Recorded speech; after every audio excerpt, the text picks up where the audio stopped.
सिवनी मालवा नगरपालिका में जाना खतरों एवं जोखिम भरा साबित हो रहा है। सीएमओ की कार्यप्रणाली से कर्मचारी, आमजन और अब जनप्रतिनिधि भी परेशान है।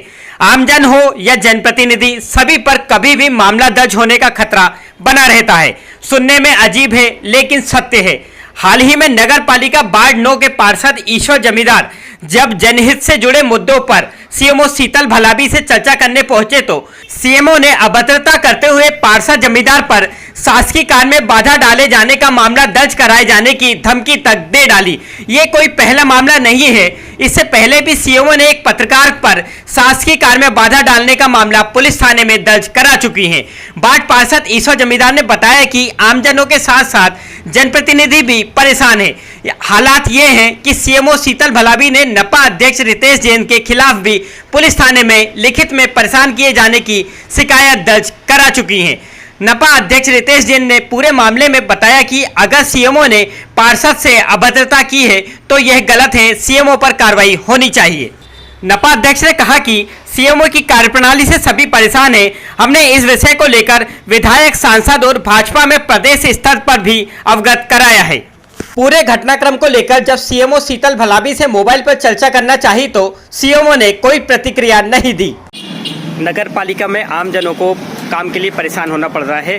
देखा जा रहा है कि समय पर उनके काम नहीं हो रहे हैं। एक पार्षद के रूप में आप किस तरह इसको देख रहे हैं? निश्चित रूप से मैं आपकी बात से सहमत हूँ। जब से विगत लगभग विशेषकर 6 से 8 महीने से नगर पालिका प्रशासन की कार्यप्रणाली से जनता पूरी तरीके से परेशान है। उनके काम समय सीमा पे बिल्कुल नहीं हो रहा है। अध्यक्ष जी और हम भी कई बार इस व्यवस्था को सुधारने का प्रयास किया है, जिसकी जानकारी नगर से लेके प्रदेश तक हमारे भाजपा संगठन में कहें, चाहे भाजपा की सरकार में कहें, सभी को से अवगत करा चुके हैं। लेकिन वर्तमान में पूरे नगर पालिका का प्रशासन इतना ढीठ हो चुका है जो जनता के काम समय पे बिल्कुल नहीं कर रहा है। आज भी मैं अपने वार्ड की कुछ समस्याओं को लेके नगर पालिका गया था। वहाँ पर जब मैंने ये बात अपनी रखी तो सीएमओ मैडम के द्वारा बोला गया कि आप इस प्रकार से बात नहीं कर सकते हैं, ये नगर पालिका मेरी है, मैं यहाँ के अधिकारी हूँ। तो मैंने कहा मैडम, हम समस्या यदि आपकी है तो किसको सुना है ना?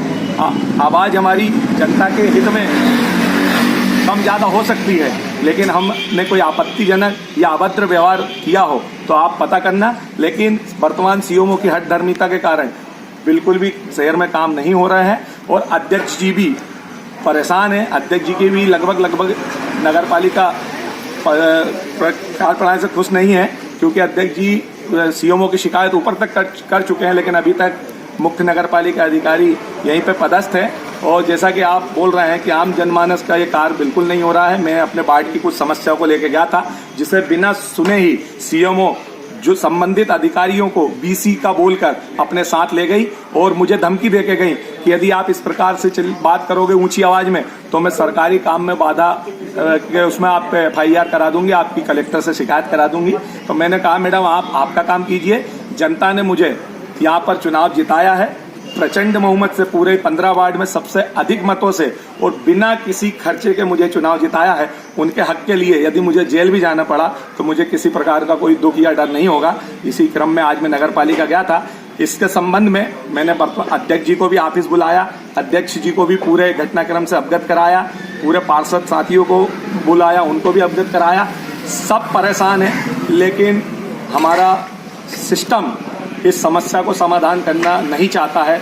इससे मैं बहुत दुखी हूँ। वर्तमान समय में अभी जो जानकारी मिल रही है कि आपके इस्तीफे तक की बात सामने आ रही है। सीएमओ मैडम का ऐसा कहना था कि ये मेरी नगर पालिका है, मैं यहाँ की सीएमओ हूँ। तो मैंने कहा मैडम, हम भी इस नगर पालिका के परिषद के पार्षद हैं, जनता ने हमको चुन के भेजा है, और यदि आप हमको पार्षद नहीं मानते हो तो आप बोल दो, तो हम कल ही अपना इस्तीफा दे दें और आप आपकी हिसाब से नगर पालिका चलाइए। हम शासन को, भारतीय जनता पार्टी के संगठन को बोल देंगे कि मैडम हमको पार्षद नहीं मानती, आप हमारा इस्तीफा स्वीकार करिए।